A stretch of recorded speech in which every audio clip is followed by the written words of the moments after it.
ஆண்டவருடைய பரிசுத்தமுள்ள நாமம் மகிமைப்படுவதாக. தேவன் நல்லவராகவும் நன்மை செய்கிறவராகவும் நமக்கு இருக்கிறார். அப்போஸ்தலர் நடவடிக்கைகளின் புஸ்தகம் 9வது அதிகாரம். அப்போஸ்தலர் 9வது அதிகாரம் 15வது வார்த்தை. அதற்கு கர்த்தர், நீ போ, அவன் புறஜாதிகளுக்கும் ராஜாக்களுக்கும் இஸ்ரவேல் புத்திரருக்கும் என்னுடைய நாமத்தை அறிவிக்கிறதற்காக நான் தெரிந்து கொண்ட பாத்திரமாய் இருக்கிறான்.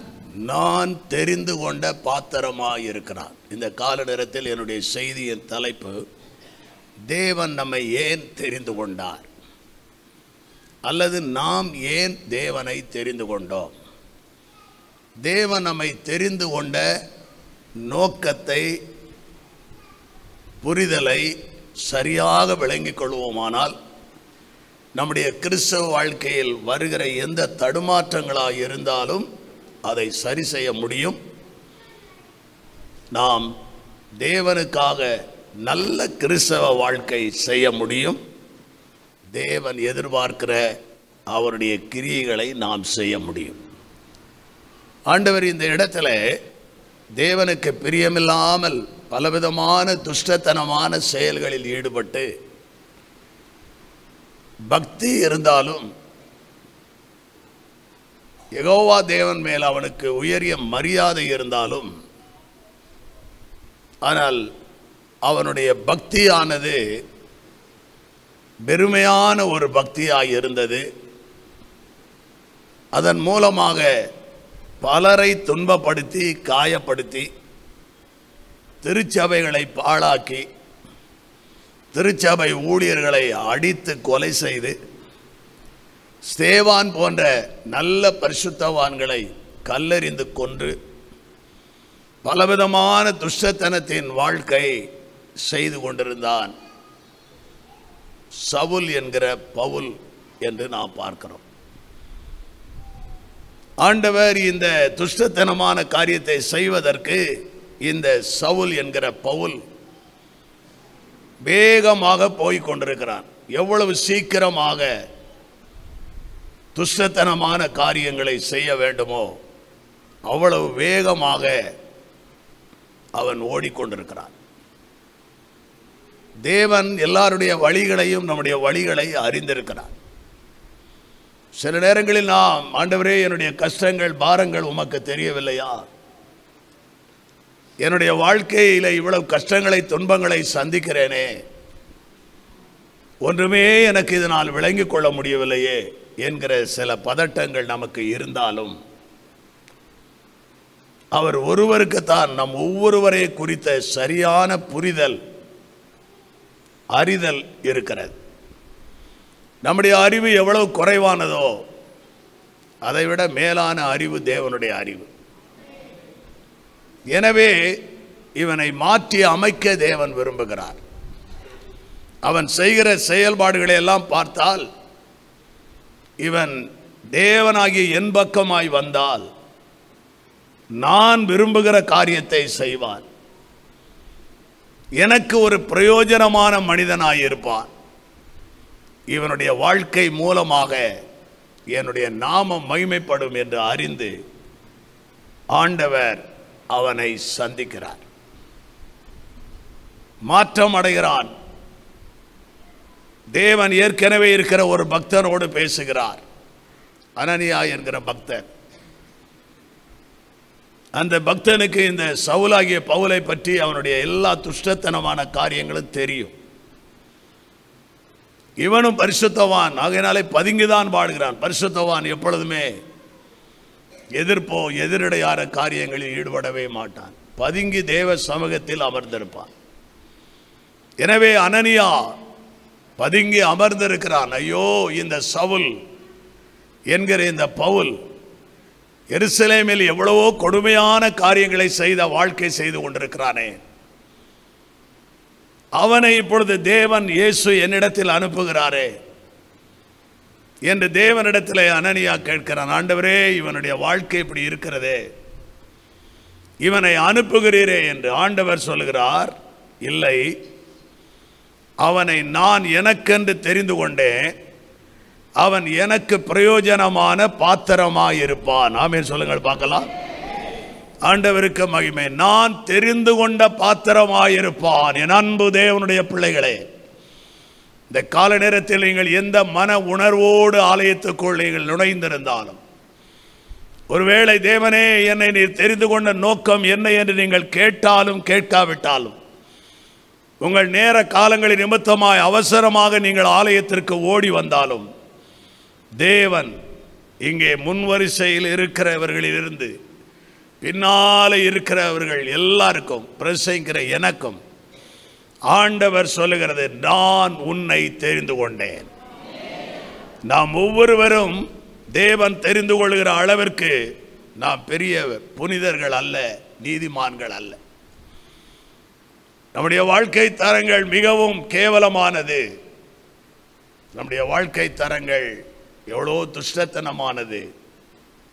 ஆனால் தேவன் உங்களையும் என்னையும் அவர் முன்குறித்ததினாலே எல்லா விதமான பாவ செயல்களில் இருந்தும், பழிகளில் இருந்தும், தவறான வாழ்வில் இருந்தும் நம்மை மாற்றி அமைத்து நம்மை அவருடைய பிள்ளைகளாக, அவருடைய குடும்பமாக ஆண்டவர் மாற்றியிருக்கிறார்.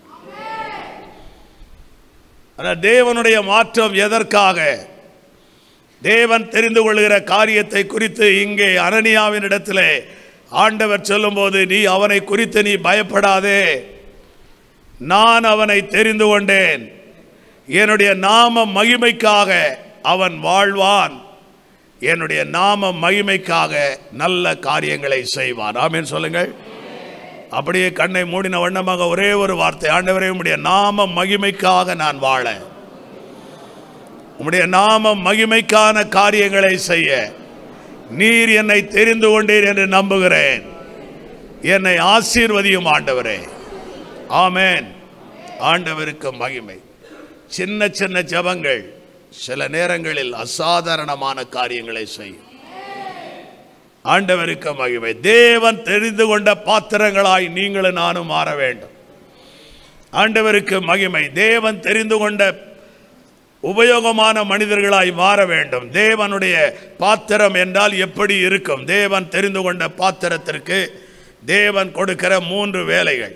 ஆண்டவருக்கு மகிமை. 2 தீமோத்தேயுவின் புஸ்தகம் 2வது அதிகாரம், எல்லாரும் எடுத்துக்கொள்ளுங்கள். 2 தீமோத்தேயுவின் புஸ்தகம் 2வது அதிகாரம், கர்த்தருக்கு ஸ்தோத்திரம், 19வது வசனத்தில் இருந்து 22வது வசனம் வரை எல்லாரும் நீங்கள் எடுத்துக்கொள்ளுங்கள். வாசிக்க ஒழுங்குபடுத்தியிருக்கள் வாசிப்பார்கள். நீங்கள் எல்லாருமே ஆலயத்திலே தேவனுடைய வார்த்தையை நீங்கள் வாசிக்க வேண்டும். எல்லாருமே தேவனுடைய வார்த்தையை வாசிக்க வேண்டும். ஆண்டவருக்கு மகிமை. 2 தீமோத்தேயுவின் புஸ்தகம் 2வது அதிகாரம் 19 22 வசனங்கள் வரை, புதிய ஏற்பாட்டில் 292வது பக்கம். எல்லாரும் வாசிக்கலாமா? ஆகிலும் தேவனுடைய உறுதியான அஸ்திபாரம் நிலைத்திருக்கிறது. கர்த்தர் தம்முடையவர்களை அறிவார் என்பதும், கிறிஸ்துவின் நாமத்தை சொல்லுகிற எவனும் அநியாயத்தை விட்டு விலக கடவன் என்பதும் அதற்கு முத்திரையாய் இருக்கிறது. ஒரு பெரிய வீட்டிலே பொன்னும் வெள்ளியுமான பாத்திரங்களும் அல்லாமல் மரமும் மண்ணுமான பாத்திரங்களும் உண்டு. அவைகளில் சில கணத்திற்கும் சில கனவினத்திற்குமானவைகள். ஆகையால் ஒருவன் இவைகளை விட்டு தன்னை சுத்திகரித்து கொண்டால் அவன் பரிசுத்தமாக்கப்பட்டதும் எஜமானுக்கு உபயோகமானதும் எந்த நற்கிரியைக்கும் ஆயத்தமாக்கப்பட்டதுமான கணத்துக்குரிய பாத்திரமாய் இருப்பான். அன்றியும் பாலியத்துக்குரிய இச்சைகளுக்கு நீ விலகி ஓடி சுத்த இருதயத்தோட கர்த்தரை தொழுது கொள்கிறவர்களுடனே நீதியையும் விசுவாசத்தையும் அன்பையும் சமாதானத்தையும் அடையும்படி நாடு. போதும். ஆண்டவருக்கு மகிமை. இதில் நான் குறிப்பாய் சொல்லுகிற வார்த்தை 20வது வார்த்தை, 21வது வார்த்தையை வாசி கேட்போம். ஒரு பெரிய வீட்டிலே பொன்னும் வெள்ளியுமான பாத்திரங்களும் அல்லாமல், பொன்னும் வெள்ளியுமான பாத்திரங்களும் அல்லாமல் மரமும் மண்ணுமான பாத்திரங்களும் உண்டு. மரமும் மண்ணுமான பாத்திரங்களும் உண்டு. அவைகளில் சில கனத்திற்கும் சில கனவினத்திற்கும் ஆனவைகள். சில கனவினத்திற்கும் ஆனவைகள். ஆகையால் ஒருவன் இவைகளை விட்டு, நல்ல கவனிங்கள், ஆகையால் ஒருவர் இவைகளை விட்டு தன்னை சுத்திகரித்துக் கொண்டால் சுத்திகரித்துக் கொண்டால் அவன் பரிசுத்தமாக்கப்பட்டதும் எஜமானுக்கு உபயோகமானதும் எந்த நற்கிரியைக்கும் ஆயத்தமாக்கப்பட்டதுமான கனத்துக்குரிய பாத்திரமாயிருப்பார். இந்த 21வது வார்த்தையை நீங்கள் கவனித்தால் அதில் 3 விதமான பாத்திரங்களை சொல்லப்பட்டிருக்கிறது. நம்முடைய வீடுகளில் பலவிதமான பொருட்களை வைத்திருக்கிறோம். கனத்திற்குரிய பொருட்கள் வைத்திருக்கிறோம். அப்படியானால் விலை உயர்ந்த பொருள், அதை எப்பொழுதாவது பயன்படுத்துவோம். தரம் குறைந்த பொருட்கள் இருக்கும். கர்த்தருக்கு ஸ்தோத்திரம். உதாரணமாக நம்முடைய வீட்டில் 2 விதமான பிளேட் வைத்திருப்போம். ஒன்று, கெஸ்ட் வந்தால் அவர்களை கவனிப்பதற்காக சில காரியங்களை வைத்திருப்போம். அதனுடைய விலை உயர்வானது. அது பார்ப்பதற்கு மிகவும் நேர்த்தியானது. அதை எல்லா நேரங்களிலும் பயன்படுத்த மாட்டோம். நம்முடைய வீட்டில் இருக்கிற சாதாரண பாத்திரங்களை நமக்கு பயன்படுத்திக் கொள்வோம். ஆனால் அவைகளை நம்முடைய வீட்டிற்கு வருகிற உயர்ந்தவர்கள்னா வேற மாதிரி அல்ல, கனத்துக்குரிய தேவனுடைய மனிதர்கள் அல்லது நம்முடைய சொந்தங்கள், பந்தங்கள், உறவுகள் வரும்போது அவைகளை அவர்களுக்கு பயன்படுத்துவோம். ஒருவேளை நம்முடைய வீட்டில் ஒரு டேபிள் இருந்தால் அதில் துணி கூட போட்டிருக்க மாட்டோம், நாம் அதை பயன்படுத்துவோம். அதை பெரிதாக எடுக்க மாட்டோம். ஆனால் கெஸ்ட்டுகள் வருகிறார்கள் என்றால் அதற்கு தேவையானதை வைத்திருப்போம். உடனே அதை நாம் கருப்படுத்துவோம். நம்முடைய வீட்டில் இருக்கிற விலை குறைவாக இருக்கிற சில கப்புகள், டம்ளர்கள், நாம் அதை பயன்படுத்துவோம். ஆனால் அதே நேரத்தில் மிகவும் நேர்த்தியானதை நம்முடைய வீட்டை தேடி வருகிறவர்களை, காரணம் அவர்களை உபசரிக்கிறோம், அவர்களை கனம் பண்ணுகிறோம், அவர்களுக்கு உரிய மரியாதை கொடுக்கிறோம். ஆண்டவருக்கு மகிமை. கனத்திற்குரிய பொருட்களும் உண்டு, சாதாரணமான பொருட்களும் உண்டு. சாதாரணமான ஒரு காரியம் உடைந்து நொறுங்கிவிட்டால் அவ்வளவு நாம் கவலைப்பட மாட்டோம். அதே நேரத்தில் விலை உயர்ந்த காரியங்கள், எனக்கு சிலர் கிஃப்டாக கொடுப்பாங்க விலை உயர்ந்த பேனாக்கள். என் பொருளை விரும்புறதுலையே அதிகமாக விரும்புறது யாருன்னா எங்கள் ஜெமிமா. எனக்கு தெரியாமலேயே என் பேனாவை எடுத்துகிட்டு போயிடுவான். அப்புறம் நான் அவளுக்கு தெரியாமல் நான் எடுத்துகிட்டு வந்து ஏன் இதில் வைக்கணும். அப்போ அவங்களுக்கு சொல்லுவேன், உங்களுக்கெல்லாம் யூஸ் அண்ட் த்ரோ, ₹1 வாங்கின பேனா எழுதுங்க, முடிஞ்சவொடனே தூக்கி வெளியே போட்டுருங்க. 10 பேரா ₹10 வாங்கிட்டு வரேன், 6 மாதம் எழுதுங்க, வேண்டாம். இது என் மேல் அன்பு கொண்டு மரியாதை வைத்து என்னை கனம் பண்ணி எனக்கு கொடுக்கிற சில வெகுமதிகள். இவைகளை நான் மாட்டும் போது அந்த மனிதர்களை நினைக்கிறேன், அந்த குடும்பத்தை நினைக்கிறேன். ஆண்டவருக்கு மகிமை. அப்ப மரியாதைக்குரிய சில பொருட்களும் நம்முடைய வீட்டிலே உண்டு. கர்த்தருக்கு ஸ்தோத்திரம். ஆண்டவருக்கு மகிமை. இங்க என்ன சொல்லுகிறார்? ஒரு வீட்டிலே 2 விதமான பாத்திரங்கள் இருக்கிறது.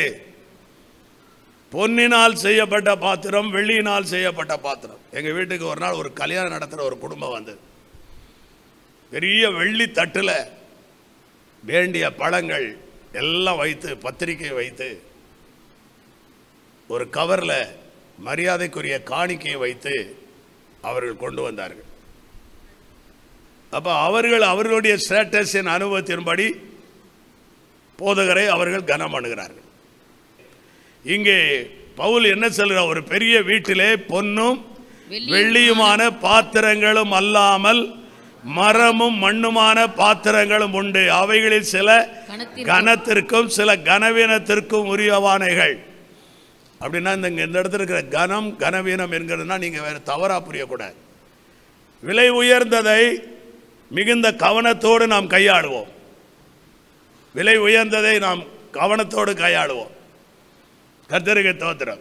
விலை மதிப்பு குறைந்தது போய்விட்டால் அதை வாங்கிக் கொள்ளலாம். அதற்கு நாம் அழ வேண்டிய அவசியம் இல்லை, பதற வேண்டிய அவசியம் இல்லை. வீட்டில் உள்ள ஆளை போய் உனக்கு அறிவு இருக்கான்னு திட்ட வேண்டிய அவசியம் கிடையாது. கர்த்தருக்கு ஸ்தோத்திரம். ஆண்டவருக்கு மகிமை. அப்படியானால் இந்த கால நேரத்தில் நீங்கள் விளங்கிக் கொள்ள வேண்டும், தேவன் உங்களை தெரிந்து கொண்டார். இல்லை என்றால் நீங்கள் தேவனை தெரிந்து கொண்டீர்கள். இந்த ரெண்டுல ஒன்று கண்டிப்பாக நடந்திருக்க வேண்டும். அப்படியானால் கைகளை உயர்த்தி ஆமேன் சொல்லுங்கள் பார்க்கலாம். தேவன் உங்களை தெரிந்து கொண்டார், அல்லது நீங்கள் தேவனை ஏதோ ஒரு சூழ்நிலையில் தெரிந்து கொண்டீர்கள். அப்படியானால் நாம் ஒவ்வொருவரும் தேவனுடைய தெரிந்தெடுப்பில் இருக்கிறோம். அதை நீங்கள் மறந்துவிடக்கூடாது. தேவனுடைய தெரிந்தெடுப்பில் இருந்து வந்துவிட்டாலே உங்களை கேர் பண்ண வேண்டிய எல்லா காரியத்தையும் அவர் பொறுப்படுத்துகிறார். அதனால தான் ஆண்டவர் இயேசு சொன்னார், நீங்கள் ஒன்றுக்கு கவலைப்படாமல். பவுல் சொல்றார் பிலிப்பியர்ல. ஆனால் ஆண்டவர் இயேசு மத்தேயுல சொல்லும் போது சொல்கிறார், எண்ணத்தை உண்போம், எண்ணத்தை குடிப்போம், எண்ணத்தை புசிப்போம், எண்ணத்தை உடுத்துவோம் என்று உங்கள் அழிந்து போகிற இந்த வாழ்க்கைக்காக நீங்கள் கவலைப்படுகிறதை நிறுத்துங்கள். உங்கள் பரம பிதா உங்களுக்கு என்ன தேவை என்பதை அறிந்திருக்கிறார். அல்லேலூயா. தேவன் உங்களை என்னையும் அறிகிற தேவனாய் இருக்கிறார். பெற்றோர்களாகிய நீங்கள் உங்கள் பிள்ளைகள் மேல் கரிசனை வைக்கிறதை விட தேவன் உங்களுடைய பிள்ளைகள் மேல் கரிசனை வைக்கிறார். கணவன் மனைவி நீங்கள் ஒருவரை ஒருவர் மேல் இருக்கிற மரியாதையை விட தேவன் அவர்கள் மேல் மரியாதை வைக்கிறார். ஒருவேளை அந்த மரியாதையை வெளிப்படுத்த தெரியாமல் இருக்கலாம், அந்த கனத்தை எப்படி கொடுக்க வேண்டும் என்று தெரியாமல் இருக்கலாம். ஆனால் நாம் எல்லாரும் தேவனுடைய தெரிந்தெடுப்பில் இருக்கிறோம். ஆமென். இந்த கால நேரத்திலே நீங்கள் விளங்கிக் கொள்ள வேண்டிய சத்தியம், தேவன் என்னை தெரிந்து கொண்டார். ஒருவேளை அது கனத்துக்குரிய பாத்திரமா இருக்கலாம், உயர்ந்ததா இருக்கலாம், சாதாரணமாக இருந்த இருக்கலாம். ஆனால் ரெண்டுமே பயன்படும், ரெண்டுமே பயன்படும். ஆமென். ஆண்டவருக்கு மகிமை. ரெண்டுமே நமக்கு தேவையானவைகள். சில காரியங்கள் இப்படியும் இருக்கும், சில காரியங்கள் அப்படியும் இருக்கும். எல்லாமே நமக்கு பயன்பாட்டிற்கு உடையது, எதுவுமே பயன் இல்லாது என்று சொல்ல முடியாது. சாதாரணமாய் உபயோகிக்கிற பொருட்களும் நமக்கு பயனுடையது, ஆனால் அதனுடைய விலை கம்மியாக இருக்கும். அது அங்கே கனம் இருக்கு, வேற ஒன்றும் இல்லை. நீங்கள் அது ஒரு பெரிய மரியாதை எடுத்துக்கிற வேண்டாம்.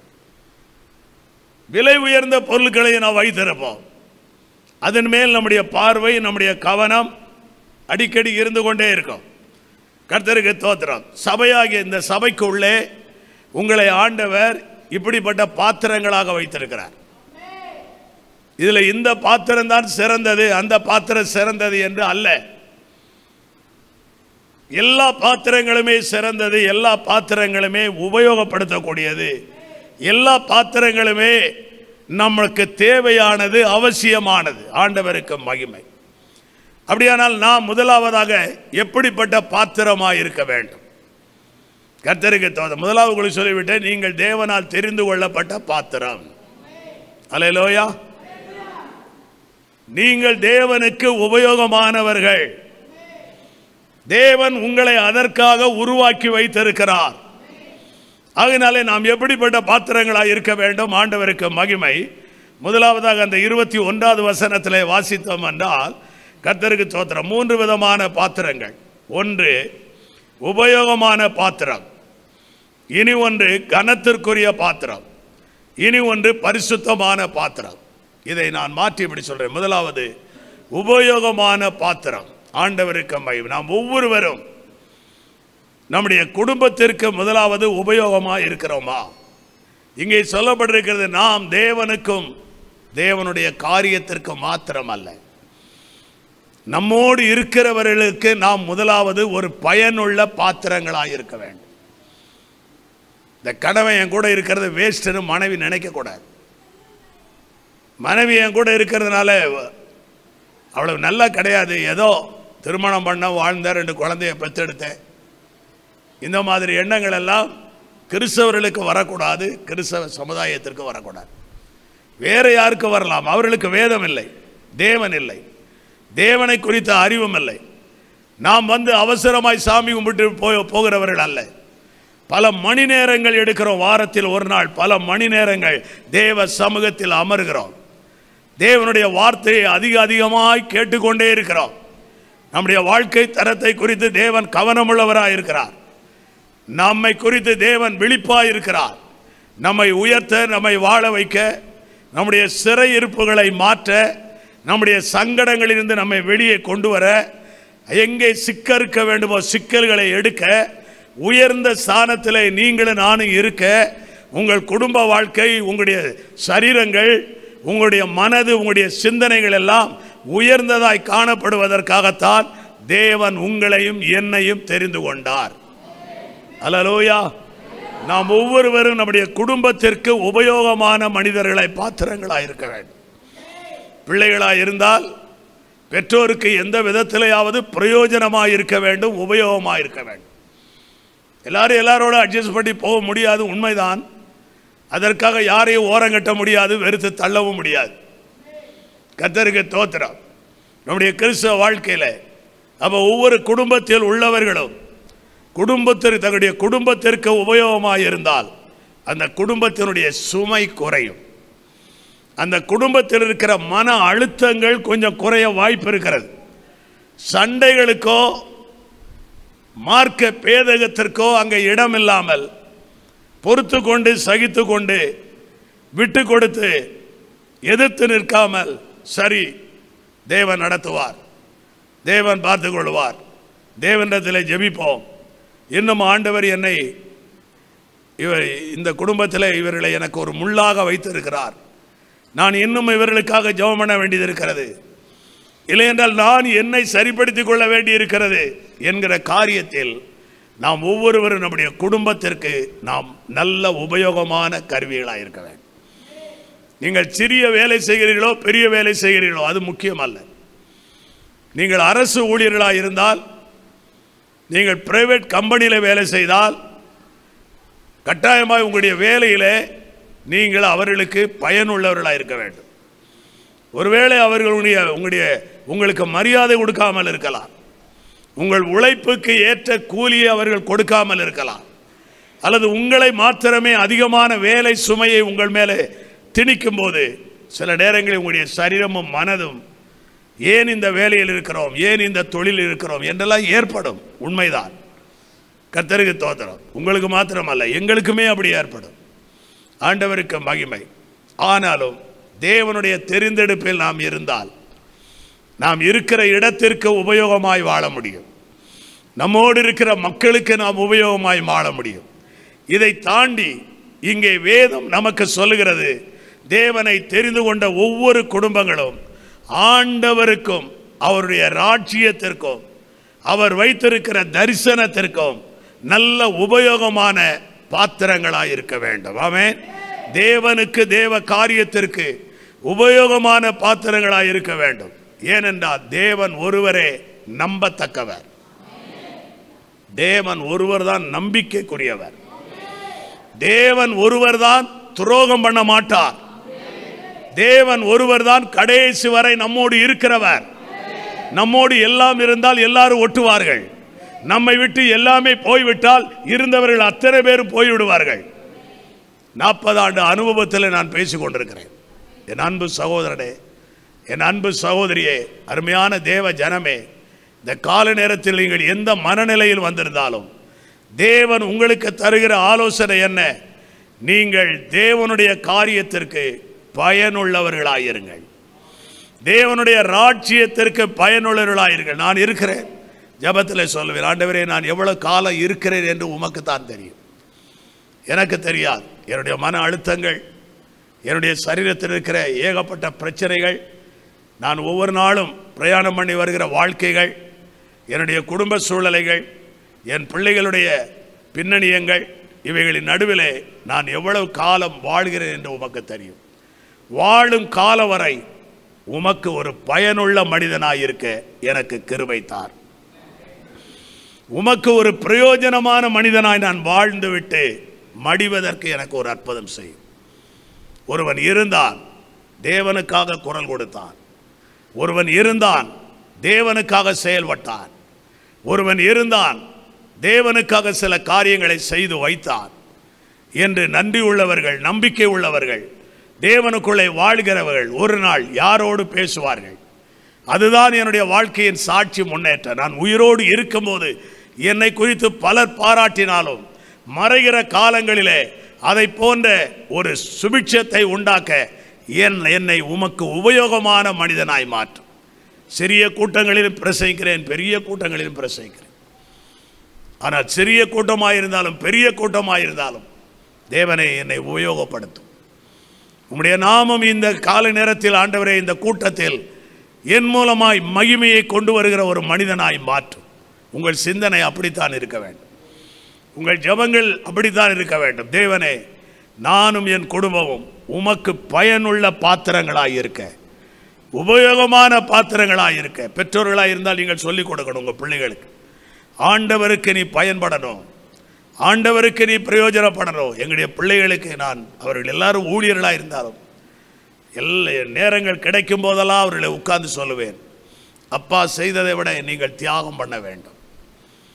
உலகம் உங்களுக்கு வெகுமதி கொடுக்காது, அதை பற்றி யோசிக்காதீர்கள். அவ்வளவு பரிசுத்தமான இயேசுவையே அடித்து கொன்று கொலை செய்து விட்டார்கள் என்றால் நாம் மனிதர்கள் தானே, ஆயினாலே நாம் சோர்ந்து விடக்கூடாது. ஊழியத்தில் அழுத்தங்கள் இருக்கும், ஓடி ஓடி அலைய வேண்டிய நிலைமைகள் இருக்கும், இரவு பகலாய் தூக்கம் இல்லாமல் இருக்கும், பலவிதமான காரியங்கள் இருக்கும், மன சஞ்சலங்கள் இருக்கும். ஆண்டவருக்கு மகிமை. ஆனால் நாம் எல்லாருக்கும் தேவனுக்கும் பயனுள்ளவர்களாயிருக்க வேண்டும். ஆண்டவருக்கு மகிமை. அன்பான தேவனுடைய பிள்ளைகளே, 2 ராஜாக்களின் புத்தகம் 5வது அதிகாரம் 1 முதல் 5 வசனங்களில் நாம் பார்க்கிறோம். சீரியா தேசத்தினுடைய இராணுவம் இஸ்ரவேல் தேசத்தில் உள்ள ஒரு சிறு பிள்ளையை கைது பண்ணி தங்களுடைய சொந்த நாட்டிற்கு கொண்டு போயிருக்கிறார்கள். நாகமானின் சம்பவம். நாகமான் ஒரு பெரிய படை தளபதி. ஆனால் வெளியிலே அவனுடைய ட்ரெஸ்ஸு, அவனுடைய தோற்றங்கள் எல்லாம் பெரிய வீரனாக இருந்தாலும் பல வெற்றிகளை அவன் தேடுகிற அளவிற்கு அவனுக்கு வாய்ப்புகள் வசதிகள் இருந்தாலும் அவன் உடல் முழுவதும் குஷ்டரோகம். ஆனால் இவ்வளவு இப்பொழுது அடிமை பெண்ணாக அங்கே போயிருக்கிறாள், சிறைப்பட்டு போயிருக்கிறாள். தன்னுடைய சொந்த குடும்பத்தை விட்டு, பெற்றோரை விட்டு, சொந்த நாட்டை விட்டு இப்பொழுது சீரியா தேசத்திற்கு சிறைப்பிடிக்கப்பட்டு போயிருக்கார். சிறைப்பிடிக்கப்பட்டவர்களை என்ன சிங்காசனத்திலே வைப்பார்கள்? என்ன கொடுமைப்படுத்த வேண்டுமோ அவ்வளோ கொடுமைப்படுத்துவார்கள். சிலரை கேட்டு பாருங்கள், பிரைவேட் வேலை செய்கிறவர்கள் அல்லது ஏதோ ஒரு டெய்லி வேஜஸ் வாங்குறவர்களை கேட்டு பாருங்கள். காலை 9 மணிக்கு போனால் இரவு 9 மணிக்கு வருகிற பெண்களும் சபைக்குள்ளே இருக்கிறார்கள். உட்காரக்கூடாது, நின்று கொண்டுதான் இருக்க வேண்டும். அவ்வளவு அவல நிலைமைகளை சகிச்சு, குடும்பம் இருக்கிறதே, வருமானம் இல்லையே, வீட்டு வாடகை கொடுக்க முடியவில்லையே, பிள்ளைகளுக்கு ஒரு நல்ல காரியத்தை செய்ய முடியவில்லை என்று உங்களில் பலர் வேதனையோடு தான் அதை செய்கிறீர்கள். மனித நேயம் முதலாளிகளுக்கு கிடையாது. உங்கள் சரீரத்தில் இருக்கிற கடைசி சொட்டு இரத்தத்தையும் அட்டை உரிவது போல உரிந்துவிட்டு இனிமேல் உங்களால் வேலை செய்ய முடியாது என்கிற நிலைமை வரும்போது உங்களை சாதாரணமாய் தூக்கி வெளியே எறிந்து விடுவார்கள். அன்புக்குரியவர்களே, இப்படிப்பட்ட இன்சிடென்ட் எல்லாம் நான் நிறைய காரியங்கள் தமிழ்நாட்டிலே பல மக்கள் நடுவில் நான் பார்த்திருக்கிறேன். ஆண்டவருக்கு மகிமை. கடைசியில் அவர்களால் வாழ முடியாத ஒரு நிர்பந்தமான நிலைமை. நம்மை போன்ற கொஞ்சம் பரிசுத்தமாய் வாழ்கிறவர்கள் ஏதாவது இரக்கம் செய்கிறதுனாலே அவர்கள் வாழ்கிறார்கள், பிழைக்கிறார்கள். ஆண்டவருக்கு மகிமை. அதனாலே அடிமையாய் போயிருக்கிறாள். ஆனால் அங்கே அந்த குடும்பத்திற்கு ஒரு பொறுப்புள்ள சிறு பெண்ணாய் வாழ்கிறாள். வாலிப பையங்க, வாலிப பிள்ளைங்க, நல்லா நீங்கள் கவனிக்கணும். இந்த நவீன உலகத்தில் வாழ்கிறீங்க, எனக்கு எல்லாம் தெரியுங்கிற நிலைமைக்கு உங்கள் மைண்ட் இருக்குது. என்னை விட அறிவுகள் இல்லை என்று இருக்கிறது. ஆனாலும் தேவனுக்கு நீங்கள் மடங்குவது நல்லது. தேவ சமூகத்தில் மடங்கி இருப்பது ஆசீர்வாதம். ஆமென் சொல்லுங்க பார்க்கலாம். ஆண்டவருக்கு மகிமை, கர்த்தருக்கு ஸ்தோத்திரம். அன்பான தேவனுடைய பிள்ளைகளே, அந்த வீட்டிற்கு அவள் பொறுப்பானவளாக இருக்கிறாள். ஒரு நாள் அவள் சொல்லுகிறாள், அந்த வீட்டில் நாகமானுடைய மனைவியினிடத்தில், அம்மா, என்னுடைய எஜமானாகிய நாகமான், ஏன்னா முதலாளி அவர், இப்போ அவருக்கு வேலைக்காரி, எங்களுடைய இஸ்ரவேல் தேசத்தில் ஒரு தேவனுடைய மனிதர் இருக்கிறார், அவரிடத்திற்கு இவரை அனுப்பினால் அவர் கட்டாயமாய் தேவனுடைய வல்லமையால் இவரை சுகமாக்கி விடுவார். எலிசா இவரை சுகமாக்கி விடுவார். ஒரு வேலைக்கார பிள்ளையாய் இருந்தாலும் அந்த இடத்துல அந்த குடும்பத்திற்கு அவள் ஒரு உபயோகமான பிள்ளையாக இருக்கிறாள். நீங்கள் என்ன வேலை செய்கிறீர்கள் என்பது முக்கியம் அல்ல, எவ்வளவு சம்பாத்தியம் பண்ணுகிறீர்கள் என்பது முக்கியம் அல்ல. நீங்கள் ஒவ்வொருவரும் பயனுள்ள பாத்திரங்களாக இருக்க வேண்டும். அவளுடைய பேச்சை கேட்டு போகிறான், சுகமடைந்து வந்து விடுகிறார். இப்பொழுது அந்த வீட்டில் அந்த பிள்ளைக்கு மரியாதை இருக்குமா இருக்காதா? வாயை திறந்து ஒரு செகண்ட் பேசுங்க. இன்னும் அந்த பிள்ளைக்கு வேண்டிய நல்ல காரியங்களை செய்வாங்களா செய்ய மாட்டாங்களா? செய்வாங்களா செய்ய மாட்டாங்களா? ஆமென். ஆண்டவருக்கு மகிமை. நீங்கள் எந்த விதத்திலேயாவது தேவனுக்கு உபயோகமாயிருந்தால், அவள் தேவனுக்கு உபயோகமாய் தன்னுடைய எஜமானுக்கு உபயோகமாயிருந்தால், கடைசியில் நாகமான் மனமாற்றம் அடைந்தான், ஆண்டவருக்காக சில காரியங்களை செய்ய ஆரம்பித்தான், தன்னுடைய தேசத்தில் போய் தேவனை பற்றி சொல்ல ஆரம்பித்தான். தேவனுடைய நாம மகிமைக்காக நாகமானுடைய வாழ்க்கை டோட்டலா சேஞ்ச் ஆனது. ஆமென் சொல்லுங்கள். நீங்களும் நானும் ஏதாவது ஒரு விதத்தில் ரோமருக்கு எழுதின 16 அதிகாரத்தை 16 அதிகாரம் முழுவதையும் நீங்கள் வீட்டிலே போய் வாசித்து பாருங்கள். அப்போஸ்தலனாகிய பவுலோடு தேவனுடைய ஊழியத்திற்காக இணைந்தவர்கள் நீங்கள் நன்றாக கவனிக்க வேண்டும். உங்களை ஊழியத்தோடு தான் இணைக்கிறமே ஒழிய என்னோடு உங்களை இணைப்பதில்லை. தேவ ராஜ்யத்தோடு தான் உங்களை இணைக்க விரும்புகிறோம், தேவனோடு தான் உங்களை இணைக்க விரும்புகிறோம், தேவனுடைய தரிசனங்களோடு தான் உங்களை இணைக்க விரும்புகிறோம். எங்களுக்கென்று யாரையும் எங்கள் பக்கத்திலே வைத்துக் கொள்வதற்காக உங்களை இணைப்பது இல்லை. அதை நீங்கள் மறக்கக்கூடாது. பவுல் ஊழியங்கள் வளர்ந்த போது பல நெருக்கங்களை சந்தித்தார். ஆனால் 16வது அதிகாரத்தை நீங்கள் வாசித்து பாருங்கள் வீட்டிலே போய். எத்தனை நபர்கள் பவுலுடைய ஊழியம் என்றால் பவுலுடைய ஊழியம் தேவனுடைய ஊழியம்.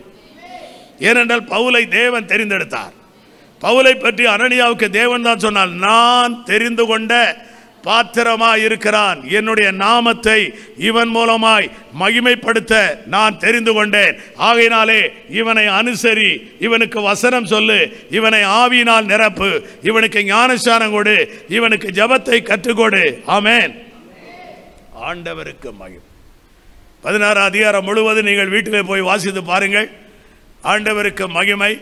அங்கே சொல்லப்பட்டிருக்கிற காரியம் எத்தனை குடும்பங்கள், சில குடும்பங்களை பற்றி பேசுகிறார், சில தனிப்பட்ட நபர்கள் ஆண்களை பற்றி பேசுகிறார், தனிப்பட்ட பெண்களை பற்றி பேசுகிறார்.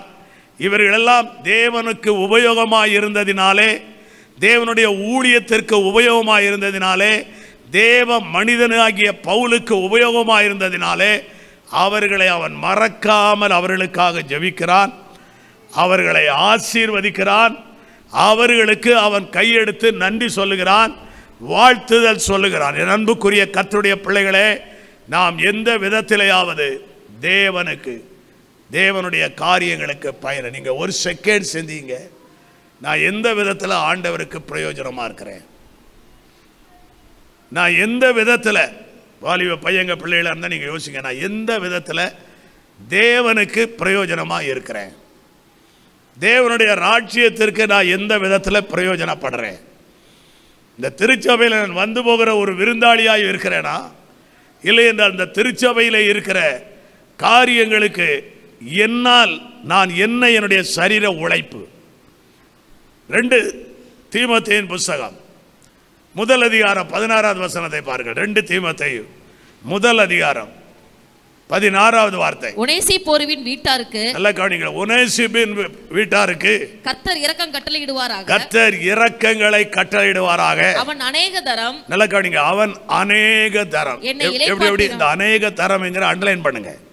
சிலர் நினைக்கிறீங்க பைபிள் எல்லாம் கிறுக்கக்கூடாது, ரொம்ப பைபிள் புனிதமானது. ஏன் பைபிள் பூரா கிறுக்கித்தார்?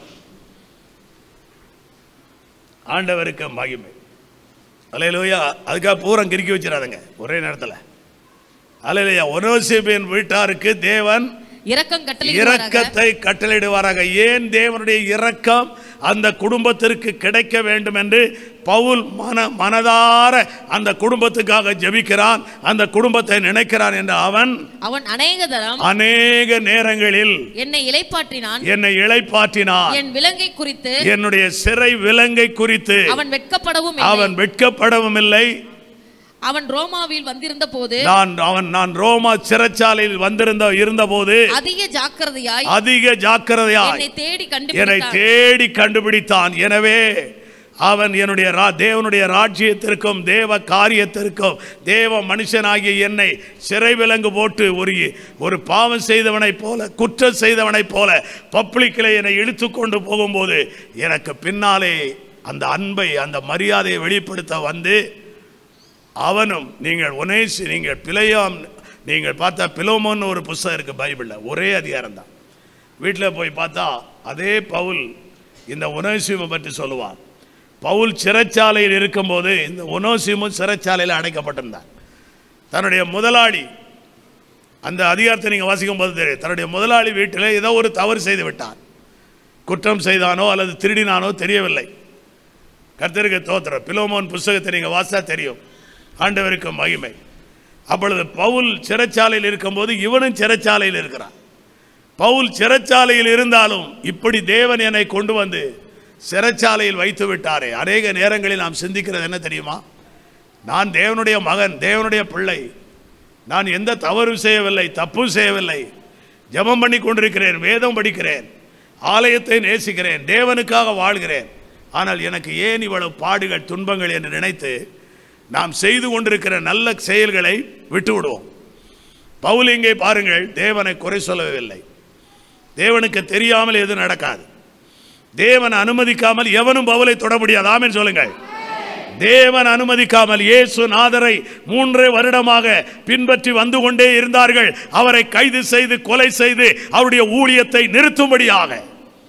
ஆனால் இயேசு சொன்னார், என் பிதா எப்பொழுது எதிரினுடைய கையிலே ஒப்பு கொடுக்கிறாரோ அதுவரை நான் ஊழியம் செய்கிறேன். அல்லேலூயா. பல நேரங்களில் மறைந்து போனார். பல நேரங்களில் அவரிடத்தில் நெருங்கி வர முடியவில்லை. என்ன கேள்வி கேட்பாரோ என்ற அச்சத்திலே இருந்தார்கள். இயேசு ஞானம் உள்ளவர் அல்லவா, தேவனிடத்தில் நேர செலவழிக்கிறவர் அல்லவா, தேவனை தவிர இயேசுவிற்கு வேற கதியே இல்லையே.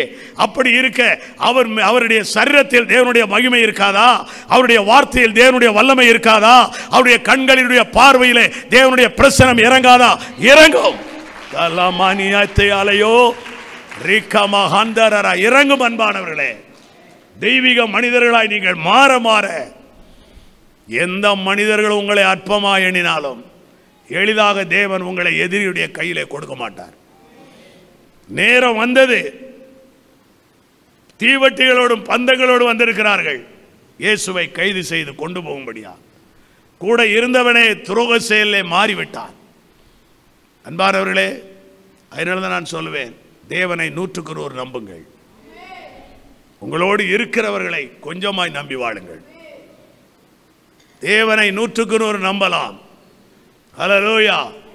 நீ விழுந்தாலும் அவர் தூக்கி எடுப்பார். நீ ஓரங்கட்டப்பட்டாலும் சரியான இடத்துல உன்னை கொண்டு வந்து நிறுத்துவார். ஒன்றுமே இல்லாவிட்டாலும் உன்னை அற்புதமாய் ஆண்டவர் போஷிப்பார். உன்னை ஆண்டவர் உடுத்து வைப்பார். ஹல்லேலூயா.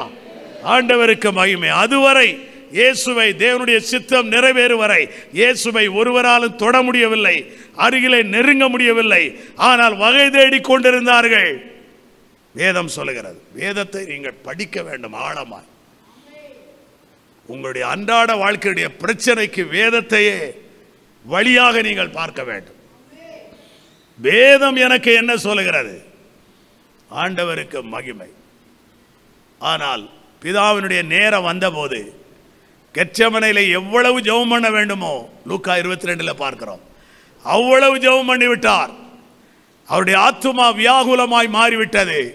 எல்லாருக்கும் நிம்மதி தந்தார். இப்பொழுது நிம்மதியை இழந்த ஒரு நிலைமையிலே, அன்பானவர்களே, ஒருவேளை அநேகரை நாம் ஆசீர்வதிக்கிற கிருபையை தேவன் தந்திருப்பார். ஆனால் நாம் ஆசீர்வாதத்தை இழந்த ஒரு இடத்திலே நாம் வாழுவோம். கர்த்தருக்கு ஸ்தோத்திரம். இரண்டும் கலந்ததுதான் கிறிஸ்துவ வாழ்க்கை ஒழிய நீங்கள் எதையோ ஒன்றை நம்பி நீங்கள் ஏமாந்து போகாதீர்கள். ஆண்டவருக்கு மகிமை. தீவட்டிகளோடும் பந்தங்களோடு வருகிறார்கள். சீடர்களும் இயேசுவை போல இருக்கிறதுனாலே யார் இயேசு என்று தெரியாமல் இருக்கிறார்கள். யூதாஸ் வந்து சொல்லுகிறான், யார் என்று எங்களுக்கு தெரியவில்லை என்று பொழுது யூதாஸ் வந்து இயேசுவை முத்தம் பண்ணுகிறான். அந்த இடத்திலும் என் அன்பு தெய்வம் இயேசு, சிநேகிதனே, முத்தத்தினாலே நீ என்னை காட்டி கொடுத்தாய். அன்பானவர்களே, தேவனை காட்டி கொடுக்கிற சூழ்நிலைக்கு போகாதீர்கள். திருச்சபை ஊழியத்தை காட்டி கொடுக்கிற நிலைமைக்கு நீங்கள் மாறிவிடாதீர்கள். இதையெல்லாம் ஏன் தேவன் எழுதி வைத்தார்?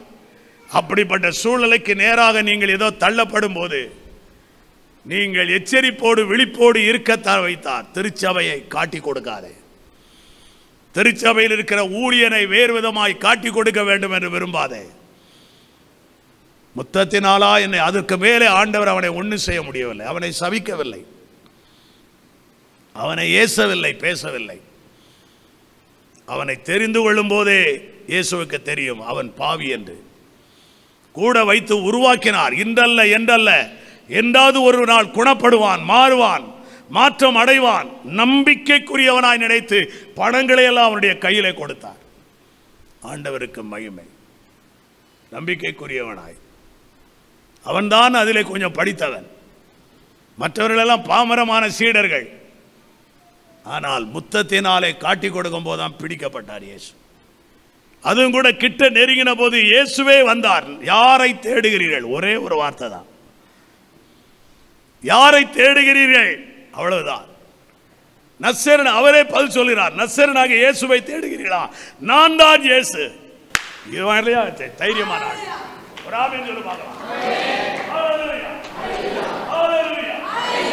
தேவனுடைய பிள்ளையே, துன்பங்கள் துயரங்கள், துன்பங்கள் தொல்லை நெருக்கம் இட இவை அண்டியம்மை அண்டி வந்திடினோ, சொல்லி முடியாத ஆறுதல் கிருபையை துன்பத்தினோடு அனுப்பிடுவார். அல்லேலூயா, ஆமென். உங்களைப் போல நானும் பாவியா இருந்தவன், உங்களைப் போல நானும் விசுவாசியா தான் இருந்தவன். பாடி பாடி பாடி அழுது அழுது தேவ சமூகத்தில் இருந்து இருந்து கர்த்தருக்கு தோத்திரம், ஆண்டவருக்கு மகிமை இந்த சாலத்திற்கு கொண்டு வந்தாலும் இன்னும் அழுகை நிறுத்தப்படவில்லை. இன்னும் மன அழுத்தங்கள் மாறவில்லை. இன்னும் வேதனையான அனுபவங்கள் நடந்து கொண்டேதான் இருக்கிறது. ஆனால் தாங்கி பிடிக்கிற கர்த்தருடைய சமூகத்தில் வேதம் சொல்கிறதே, தாவீது மிகவும் நெருக்கப்பட்டான். தன் மனைவி பிள்ளைகளை இழந்தான், தன்னுடைய படை வீரர்களை இழந்தான், தன்னுடைய பலனை எல்லாம் இழந்தான், தன்னுடைய பட்டணத்தை எல்லாம் இழந்தான். கர்த்தராகிய தேவனுக்குள் தன்னை திடப்படுத்தி கொண்டு, ஹல்லேலூயா, இந்த இடத்துக்கு நீங்க வரணும். ஒரு ஆமென் சொல்லுங்க பார்க்கலாம். ஹல்லேலூயா. கஷ்டங்கள் துன்பங்களை கண்டு ஓடி ஒளிகிற கிறிஸ்தவனாய் வாழாதே. சவால்களை சந்திக்கிற கிறிஸ்தவனாயிரு. சவால்களை மேற்கொள்ளுகிற கிறிஸ்தவனாயிரு. இந்த வார்த்தை எனக்கு புரியுது பாஸ்டர் அப்படின்னா ஆமென் சொல்லுங்க. ஆண்டவருக்கு மகிமை. யாரை தேடுகிறீர்கள்? நசரேயனாகிய இயேசுவை தேடுகிறீர்களா? நான் தான் இயேசு, அவ்வளவுதான். யாரை தேடுகிறீர்கள்? நசரேயனாகிய இயேசுவை தேடுகிறீர்களா? நான் தான் அந்த இயேசு அப்படின்னு சொன்ன உடனே அந்த சீனு அதான் முக்கியம். என்ன நடக்க தெரியுமா? பந்தங்களோடு தீவெட்டிகளும் வந்தவர்கள் மல்லாக்க விழுந்தார்கள். எப்படி விழுந்தார்கள்? அப்ப அவன் தாடியில அவன் நினைஞ்சுக்கிட்டான், தீய வச்சுக்கிட்டான். இவன் தாடியில எவனும் தீய வைக்க வேண்டிய அவசியமே கிடையாது. ஆண்டவருக்கு மகிமை, கர்த்தருக்கு தோத்திரம். யாரை தேடுங்கள் என்று கேட்ட உடனேயே, இயேசுவா நான் தான் இயேசு என்று சொன்ன உடனே எல்லாரும் என்ன செய்தார்கள் என்றால், கர்த்தருக்கு ஸ்தோத்திரம், விழுந்தார்கள் என்று சொல்லப்பட்டிருக்கிறது. உங்களுடைய கிறிஸ்தவ வாழ்க்கையில் அதனுடைய அர்த்தம் என்ன தெரியுமா?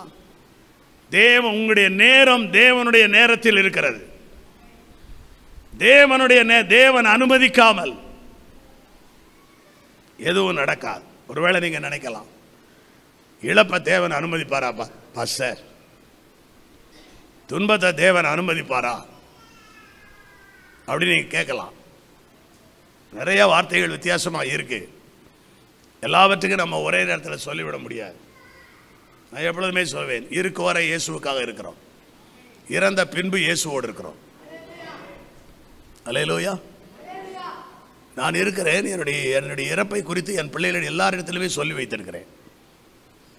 நீங்கள் என்ன செய்ய வேண்டும், எப்படி வாழ வேண்டும், தொடர்ந்து தேவனுக்காக என்ன செய்ய வேண்டும், முன்கூட்டியே எல்லாவற்றையும் சொல்லி வைக்கிறோம். உயில் எழுதுறது போல சொல்லி வைக்கிறோம். பதறக்கூடாது, மனம் உடைந்து விடக்கூடாது. கர்த்தருக்கு தோத்திரம். தேவன் உங்களுக்கு கிருபை தருவார். தேவன் உங்களை நடத்துவார். இந்த பாடுகளின் வழியாகத்தான் போக வேண்டும் என்று ஊழியக்காரனுடைய குடும்பத்தை கர்த்தர் வைத்திருந்தார். அந்த பாடுகளின் வழியாக நீங்கள் சந்தோஷமாய் பிரவேசியுங்கள். பரலோகத்தில் உங்களுடைய பலன் மிகுதியாயிருக்கும். அல்லேலூயா, அல்லேலூயா. ஆண்டவருக்கு உபயோகமான பாத்திரம். தேவ சித்தம் இல்லாமல் உங்களுடைய வாழ்க்கையில் எதுவுமே நடக்காது. ஆண்டவருடைய பிதாவினுடைய சித்தம். ஒரு சமயத்தில் இயேசு பிரசங்கித்துக் கொண்டிருக்கிறார். ஏரோது இயேசுவை கைது செய்ய வேண்டும் என்று சொல்லி இராணுவ படைகளை அனுப்பி கொண்டிருக்கிறான். இயேசுவுக்கு சொல்லுகிறார்கள் சீசர்கள், இயேசுவே, உம்மை பிடித்து கொண்டு போவதற்காக இராணுவங்கள் சுற்றி வந்து கொண்டிருக்கிறது. அவர் சொல்லுகிறார், பகல் காலம் இருக்கும் மட்டும் நான் என் பிதாவின் சித்தத்தை செய்ய வேண்டும். ஒருவர் கிரியை செய்யக்கூடாத ராக்காலம் வரும். அதனால எனக்கு இன்னும் ராக்காலம் வரவில்லை, இது எனக்கு பகல் காலம். போய் அந்த நரிக்கு சொல்லுங்க. கைதட்டு பார்க்கிறார்.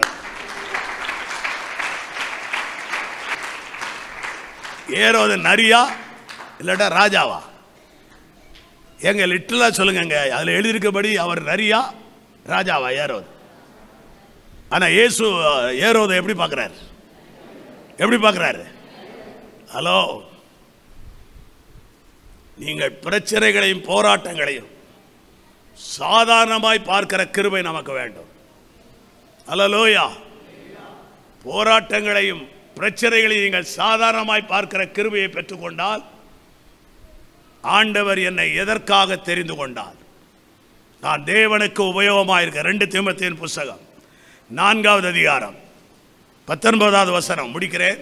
2 தீமோத்தேயு 4:19. பிரிஸ்காலுக்கும் ஆக்கில்லாவுக்கும் ஒனேசிப்போருவின் வீட்டாருக்கும் என் வாழ்த்துதலை சொல்லு. 17வது வார்த்தை. கர்த்தரோ எனக்கு துணையாக நின்று, கர்த்தரோ எனக்கு துணையாக நின்று என்னாலே பிரசங்கம் நிறைவேறுவதற்காகவும், என்னாலே பிரசங்கம் நிறைவேறுவதற்காகவும், புறஜாதியார் எல்லாரும் கேட்கிறதற்காகவும், புறஜாதியார் எல்லாரும் கேட்கிறதற்காகவும் என்னை பலப்படுத்தினார். என்னை பலப்படுத்தினார். எல்லாரும் எழுப்பி நிற்போம். எல்லாரும் ஒரு செகண்ட் எழுப்பி நிற்கலாம். ஹல்லேலூயா. ஷபல ரபகபா. ஹல்லேலூயா. தேவன் உங்களையும் என்னையும் தெரிந்து கொண்ட நோக்கம் ஒரே ஒரு காரியத்தை மாத்திரம் நான் பேசியிருக்கிறேன். அனனியாவினிடத்தில் இயேசு சொல்லுகிறார், நான் தெரிந்து கொண்ட பாத்திரம். அதே பவுல் நல்ல மாற்றம் அடைந்து ஒரு பெரிய அப்போஸ்தலனாக, மிஷனரியாக, சுவிசேஷகனாக மாறின பின்பு அவனோடு இருந்த தீமோத்தேயுவுக்கு பவுல் சொல்லுகிற ஆலோசனை, நீ தேவனுக்கு உபயோகமான பாத்திரமாய், தேவ காரியத்திற்கு நீ உபயோகமான பாத்திரமாய், தேவ ராஜ்யத்திற்கு நீ உபயோகமான பாத்திரமாய், உன்னை வழிநடத்தி வருகிறேனே, என் குமாரனாக உன்னை நான் ஏற்றுக்கொண்டிருக்கிறேனே, உன்னை வழிநடத்துகிற பவுலாகிய எனக்கு நீ பிரயோஜனமான பாத்திரமாய், உன்னை நம்பி சில சபைகளை கொடுத்திருக்கிறேனே, அந்த சபைக்கு நீ உபயோகமான பாத்திரமாயிருக்க நான் உன்னை தெரிந்து கொண்டேன். தேவன் உன்னை தெரிந்து கொண்டார். நீ தேவனுக்கு உபயோகமான பாத்திரமாய் மாறினால் கனத்துக்குரிய மனிதனாக, மகிமைக்குரிய மனிதனாக, ஆசீர்வாதமான மனிதனாக நீ மாறுவாய் என்று தீமோத்தேயுக்கு பவுல் அறிவுரை சொல்லுகிறார். ஹல்லேலூயா. இந்த வசனத்திற்கு ஒப்பு கொடுக்க மனம் இருந்தால், கர்த்தருடைய வார்த்தை புரியக்கூடிய சக்தியை தேவன் தந்திருந்தால், இதன்படி வாழ வேண்டும் என்று ஆசைப்பட்டால், உங்கள் வலது கைகளை கர்த்தருக்கு நேராக உயர்த்தி, யாரும் உங்களுடைய கைகளை பார்க்க வேண்டிய அவசியமில்லை, போதகர் உங்களுடைய கைகளை பார்க்க வேண்டிய அவசியமில்லை. தேவ சமூகத்தில் வரும்போதெல்லாம் ஒரு தீர்மானத்தோடு போக வேண்டும், ஒரு உடன்படிக்கையோடு போக வேண்டும், ஒரு பொருத்தனையோடு போக வேண்டும். இதைத்தான் வேதம் முழுவதும் நமக்கு கற்றுத்தருகிறது. உங்களுடைய வலது கைகளை உயர்த்தி, தேவனே, நீர் என்னை தெரிந்து கொண்டீர், உமக்கு ஒரு பயனுள்ள பாத்திரமாயிருக்க, உம்முடைய ராஜ்யத்திற்கு பயனுள்ள பாத்திரமாயிருக்க, ஆண்டவரே, நீர் என்னை வைத்திருக்கிற சபைக்கு பயனுள்ள பாத்திரமாயிருக்க என்னுடைய குடும்பத்திற்கு நான் பயனுள்ள பாத்திரமாயிருக்க, ஆண்டவரே வேலை ஸ்தலத்தில் நான் ஒரு பயனுள்ள பாத்திரமாயிருக்க, ஒரு உபயோகமான மனிதனாக, யூஸ்லெஸ்ஸாக அல்ல ஆண்டவரே, யூஸ்ஃபுல் வெசலாக இருக்க தேவனே எனக்கு அந்த கிருபையை தாரும், எனக்கு அந்த கிருபையை தாரும் ஆண்டவரே. வாய் திறந்து அப்படிப்பட்டவர்கள் பேசுங்கள். தேவனுடைய ஆசீர்வாதம் வேண்டும், தேவனுடைய வார்த்தையின்படி நான் வாழ வேண்டும் என்று விரும்புகிறவர்கள் நீங்கள் தேவனோடு பேசலாம், தேவனோடு பேசலாம். தேவன் அதை கணக்கிலே வைக்கிறார். இந்த நேரத்தை தேவன் கணக்கிலே வைக்கிறார். அவருடைய ஞாபக புஸ்தகத்தில் எழுதுகிறார். நீங்கள் என்ன பேசுகிறீர்கள், நீங்கள் எதற்காய் கை தூக்கி இருக்கிறீர்கள், நீங்கள் அமைதியாக இருக்கிறீர்களா, நீங்கள் என்ன செய்கிறீர்கள் என்பதை தேவன் பார்க்கிறார். மனிதர்கள் பார்க்க வேண்டாம். ஊழியராகிய நான் உங்களுடைய கைகளை பார்க்க விரும்பவில்லை.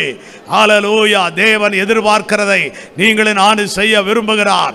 ஹல்லேலூயா. தேவனே, நீர் தெரிந்து கொண்ட பாத்திரமாய் நான் இருக்க எனக்கு நீர் கிருபை தாரும் ஆண்டவரே. இந்த தெரிந்தெடுப்பிலிருந்து நான் விழாமல் இருக்க எனக்கு நீர் கிருபை தாரும் ஆண்டவரே. இந்த தெரிந்தெடுப்பை நான் அற்பமாய் எண்ணாமல் இருக்க எனக்கு கிருபை தாரும் ஆண்டவரே. இந்த தெரிந்தெடுப்பை உமக்காக செலவழிக்க எனக்கு நீர் கிருபை தாரும் ஆண்டவரே. ஹல்லேலூயா. என்னை ஒரு கனமான மனிதனாய் என்னை மாற்றும் ஆண்டவரே. என் குடும்பத்தை மாற்றும் ஆண்டவரே. என் வேலை ஸ்தலத்தில், என் தொழிலில் ஆண்டவரே, என் சமுதாயத்தில், என் சபையில் ஆண்டவரே, இந்த ஊழியத்தில் என்னை ஒரு கனமான பாத்திரமாய் மாற்றும் ஆண்டவரே. உபயோகமான பாத்திரமாய் மாற்றும் ஆண்டவரே. ஏதாவது ஒரு விதத்திலே உமக்கு நான் பிரயோஜனப்பட, ஏதாவது ஒரு விதத்திலே இந்த சபைக்கு நான் பிரயோஜனப்பட, ஏதாவது ஒரு விதத்திலே இந்த ஊழிய தரிசனத்திற்கு நான் பிரயோஜனப்பட, ஏதாவது ஒரு விதத்திலே இந்த ஊழியக்காரனுக்கு நான் பிரயோஜனப்பட, என்னை ஒரு பிரயோஜனமான உபயோகமான பாத்திரமாய் என்னை ஆண்டவரே நீர் பயன்படுத்த என்னை மனதார ஒப்பு கொடுக்கிறேன் ஆண்டவரே என்று சொல்லி பாருங்கள். கர்த்தருடைய கரம் இப்பொழுது அவர்கள் மேல் வல்லமையாய் வல்லமையாய் வல்லமையாய் வல்லமையாய் ரிசீவ் ரிசீவ் ரிசீவ் பெற்றுக்கொள்ளுங்கள், பெற்றுக்கொள்ளுங்கள். ஹல்லேலூயா. கர்த்தர் உங்களை உபயோகமான பாத்திரங்களாய் ஆண்டவர் மாற்றுகிறார். தகப்பனே, எங்களுடைய தெரிந்தெடுப்பிலே நாங்கள் நிலைத்து நின்று நீர் வருவரை, எங்கள் வாழ்க்கை பயணம் முடியும் வரை எந்த விதத்திலேயாவது ஆண்டவரே உமக்கும் உம்முடைய ராஜ்யத்திற்கும் நீர் எனக்கு தந்திருக்கிற சபைக்கும் ஆண்டவரே ஜனங்களுக்கும் எங்கள் குடும்பத்திற்கும் தகப்பனே உபயோகமாய் இந்த பிரதர், இந்த சிஸ்டர், இந்த ஊழியர் ரொம்ப உபயோகமானவர், பிரயோஜனமானவர்கள் என்று ஆண்டவரை மரித்தாலும் சொல்லுகிற நிலைமையில கர்த்தர் நடத்தும்படி நாங்கள் ஜெபம் பண்ணுகிறோம். இந்த வசனங்களை பேச அடியானுக்கு நீர் கிருபை தந்ததற்காக ஸ்தோத்திரம். அநேகரை நீர் தொட்டிருக்கிறீர். அநேகர் இன்றைக்கு நல்ல தீர்மானம் எடுத்திருக்கிறார்கள். நான் தேவ காரியத்திற்கு உபயோகமாக இருக்கணும், என்னால் ஆண்டவருக்கு என்ன பிரயோஜனம், என்னால் சபைக்கு என்ன பிரயோஜனம், என்னால் என் ஊழியக்காரனுக்கு என்ன பிரயோஜனம், தேவ ராஜ்யத்திற்கு என்ன பிரயோஜனம், அப்படி ஒரு கேள்வியை நீங்கள் கேட்டு பாருங்கள். தயவுசெய்து வீட்டில் அந்த கேள்வியை கேட்டு பாருங்கள் உட்கார்ந்து. ஹல்லேலூயா. ஒரு ஆராதனையில் பங்கெடுத்து போவது தேவனுக்கு பிரயோஜனமா? அது உங்களுக்கு பிரயோஜனம். ஆராதனை உங்களுக்கு பிரயோஜனம், பாடல் உங்களுக்கு பிரயோஜனம், வசனம் உங்களுக்கு பிரயோஜனம், தேவன் தருகிற ஆசீர்வாதங்கள் உங்களுக்கு பிரயோஜனம். தேவனிடத்தில் நன்மை பெற்றிருந்தால், தேவன்தான் என்னை, என் குடும்பத்தை, என் பிள்ளைகளை இதுவரை நடத்துகிறார் என்கிற அந்த மேலான தரிசனங்கள் இருந்தால், தேவனுக்கு நான் தேவ காரியத்திற்கு பயனுள்ள பாத்திரமாக இருக்க என்னை அர்ப்பணம் பண்ணுகிறேன் என்கிற அந்த சிந்தனையோடு நீங்கள் உங்கள் வீடுகளுக்கு செல்லுங்கள். மாற்றம் அடைந்தீர்கள் என்பதை வாழ்க்கையில் காட்டுங்கள். புரியாதவர்கள் புரியட்டும், அறியாதவர்கள் அறியட்டும். உங்களை குறித்த தவறான எண்ணத்தில் இருந்தவர்கள் சீர்திருந்தட்டும். தேவனுக்கு மகிமையை கொண்டு வருகிற பாத்திரங்களாய் மாறுங்கள். தேவன் உங்களோடு இருப்பார், உங்கள் குடும்பத்தோடு இருப்பார், உங்கள் தொழிலோடு இருப்பார், உங்கள் வேலையோடு இருப்பார், உங்கள் வசதியோடு இருப்பார். தேவன் உங்களை கனத்துக்குரிய பாத்திரமாய் மாற்றுவார். தேவன் உங்களை உயர்ந்த இடத்திலே வைப்பார். உன்னதமான காரியங்கள் உங்கள் வீடுகளில் நடக்கும். இதுவரை காணாத அதிசயங்களை காண்பீர்கள். யாரெல்லாம் ஒப்பு கொடுத்திருக்கிறீர்களோ அவர்களுக்கு தேவன் நன்மை செய்கிறார். யாரெல்லாம் செயல்பட போகிறார்களோ கர்த்தருடைய சூழ்நிலையுடைய குடும்பங்களை வித்தியாசமாய் மாற்ற போகிறார். உன்னை ஒரு தேவனுடைய தீர்க்க தரிசனியாய் மாற்ற விரும்புகிறார். சொப்பனங்களை காண்கிற தரிசனங்களை கர்த்தர் உனக்கு தர விரும்புகிறார். சபையிலே உனக்கு மத்தியஸ்தனுடைய பங்கை தர விரும்புகிறார். ஊழியத்தின் நடுவிலே உனக்கு தேவனுடைய மகிமையை காட்ட விரும்புகிறார். உன்னுடைய பிள்ளைகளை ஒலிவமர கன்றுகளைப் போல மாற்ற அவர் விரும்புகிறார். தேவனுக்கு உபயோகமாய் மாறுங்கள். தேவனே, இந்த வார்த்தைகளை எங்களுக்கு தந்ததற்காக நன்றி. எங்கள் ஒவ்வொருவரையும் ஆசீர்வாதத்தோடு அனுப்பும். இயேசுவின் நாமத்தில் ஜெபிக்கிறோம் ஜெபங்கேளும் பிதாவே. என் ஆத்துமாவே கர்த்தரை ஸ்தோத்திரி, என் முழு உளமே பரிசுத்த நாமத்தை ஸ்தோத்திரி. என் ஆத்துமாவே கர்த்தரை ஸ்தோத்திரி, அவர் செய்த சகல உபகாரங்களை மறவாதே. ஆமென். நம்முடைய கர்த்தராகிய இயேசு கிறிஸ்துவினுடைய கிருபை, பிதாவாகிய தேவனுடைய அன்பு, பரிசுத்த ஆவியானவருடைய அன்யோன்ய ஐக்கியம் நம் அனைவரோடும் இயேசு வரும் மட்டும் நிலைத்திருப்பதாக.